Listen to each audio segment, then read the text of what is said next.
जी बहुत अहम चीज़ कि इंटरफेरेंस और डायफ्रैक्शन का में डिफरेंट क्या होता है। तो ये कॉन्सेप्ट बहुत ज़रूरी है, पता होना चाहिए। Interference is result of superposition of light coming from two different wave front originating from same source. Diffraction is result of superposition of light bracket में secondary wavelength coming from different parts of same wave front. यानी देखो, हम क्या कहते हैं, interference result है superposition of light coming from two different wave front originating from same source. और diffraction क्या है भाई? Result of superposition of light secondary wavelength coming from different part of same wave front. तो पहली तो यही बात हो गई, ये एमसीक्यूज इस पे भी आ सकती है।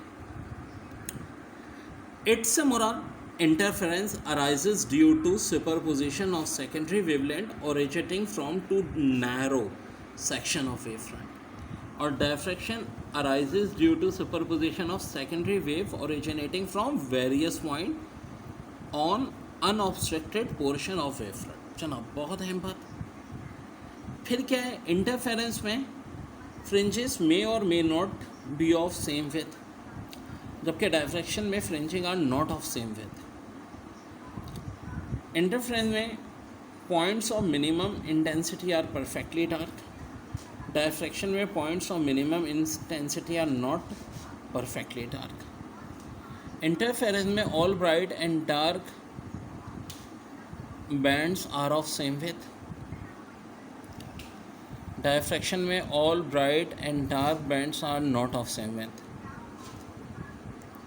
इंटरफेरेंस में amplitude is modified by superposition of small number of beam, diffraction में amplitude is modified by some of disturbance from portion of wave front. Interference में क्या है, is possible without diffraction, diffraction is interference of deviated wave. ये बड़ा important है, यानी interference के लिए तो डायफ्रैक्शन की जरूरत नहीं है। डायफ्रैक्शन होता ही क्या है, इंटरफेरेंस ऑफ डेविएटेड वेव्स।